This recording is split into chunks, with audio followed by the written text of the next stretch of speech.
আসসালামু আলাইকুম, কেমন আছেন সবাই? আশা করছি ভালো আছেন। দেশে এবং দেশের বাইরে যে যেখানে বসে আমার ভিডিওটি দেখছেন, আশা করছি সবাই ভালো আছেন। আজকে ভিডিওটি আমি সকাল থেকেই শুরু করেছি। তো আমি আজকে সকালে খিচুড়ি রান্না করেছিলাম, একটু সবজি খিচুড়ি। তো এখানে আমি পেঁপে দিয়েছিলাম, আলু আর দিয়েছিলাম সিম। তো আমি ভর্তা করতে পারিনি, খুব একটু অসুস্থ তাই। তা আমি এখানে নিয়েছিলাম যেটা শুকনো মরিচ ভাজা আর আচার, খুব ঝাল খেতে ইচ্ছে করছিল।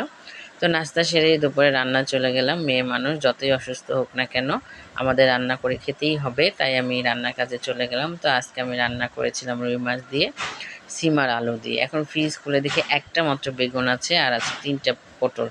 তাই ভাবছিলাম এগুলো যদি রেখে দিয়ে নষ্ট হয়ে যাবে, তাই সেটাও সাথে দিয়ে দিলাম। আর মাছটা এখন আমি একটু মচমচা করে ভেজে নিচ্ছি। রুই মাছটা একটু মচমচা করে ভাজিয়ে রান্না করলে একটু খেতে ভালো লাগবে, তাই আমি এখন মাছটা ভাজছি। তো এক চুলায় মাছ ভাজতেছি আর অন্য চুলায় আমি কড়াইতে তেল দিয়ে ওখানে পেঁয়াজ কুচি আর কাঁচামরিচ কুচি দিয়ে ভেজে নিচ্ছি। তারপর ওখানে আমার পেঁয়াজটা দেখলাম একটু ভালোই ভাজা হয়ে গেল, বাদামি রঙের হয়ে যাচ্ছে। এখন আমি এখানে আদা রসুন বাটা আর হচ্ছে 1 চামচ হলুদের গুঁড়ো, মরিচের গুঁড়ো, ধনিয়া গুঁড়ো, পরিমাণ মতো লবণ দিয়ে দিব। তো আমি বরাবরই আগে একটু পানি দিয়ে নিই, কারণ আমার মনে হয় আগে যদি মশলার মধ্যে মশলাটা তেলের মধ্যে দিই তাহলে তরকারির কালারটা অন্যরকম হয়ে যায়। তাই আমি অল্প একটু পানি দিয়ে নিলাম আর এখন মশলাগুলো দিয়ে দিচ্ছি।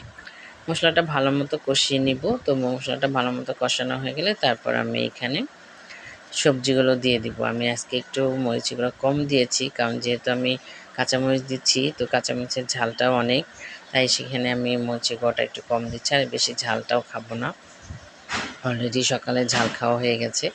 তো এখন আমি সবজিগুলো দিয়ে দিচ্ছি। তো সবজিটা পটলটা খুবই কম, আর একটা বেগুন, সেটা তো বললামই অল্প একটু বেগুন ছিল।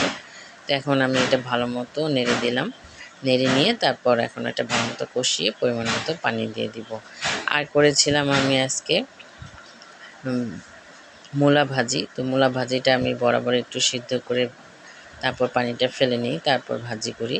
তো এখানে আমি এখন তরকারিটা করে নিচ্ছি। এই যে আমার তরকারিটা হয়ে গেছে। তো এখানে আমি মাছগুলো দিয়ে দিচ্ছি। তারপর একটু ভালো মতো একটু ঝোলটা টেনে নামিয়ে নেব। এই যে মাছগুলো সবই দিয়ে দিচ্ছি। তো এখন এটা হয়ে গেলে এটা নামিয়ে তারপর আমি মূলা ভাজিটা করে নিব। এই যে আমার তরকারির লুকটা কেমন হলো অবশ্যই আপনারা জানাবেন। আর আমার রান্নাগুলো আপনাদের কাছে কেমন লাগে সেটাও জানাবেন আশা করছি। তো এখন আমার এটা নামিয়ে ফেলবো, দুইটা একসাথে করা যাবে না, কারণ নেড়ে চেড়ে দিতে হবে। তাই এটা নামিয়ে এখন আমি মূলা ভাজিটা করছি।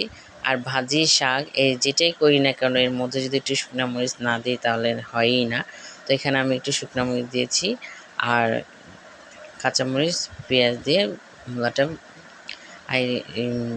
তেলে ভেজে নিচ্ছি। আর অল্প পরিমাণ একটু সামান্য পরিমাণ হলুদ দিয়েছি যাতে কালারটা একটু সুন্দর হয়ে আসে। এই তো আমার মূলা ভাজিটা করে নিচ্ছি। আর এখানে একটু ধনিয়া পাতা দিয়ে দিব যাতে ফ্লেভারটা খেতে খুব ভালো লাগে। যে আমি ধনিয়া পাতা দিয়ে তারপর মূলা ভাজিটা নেড়ে নিচ্ছি।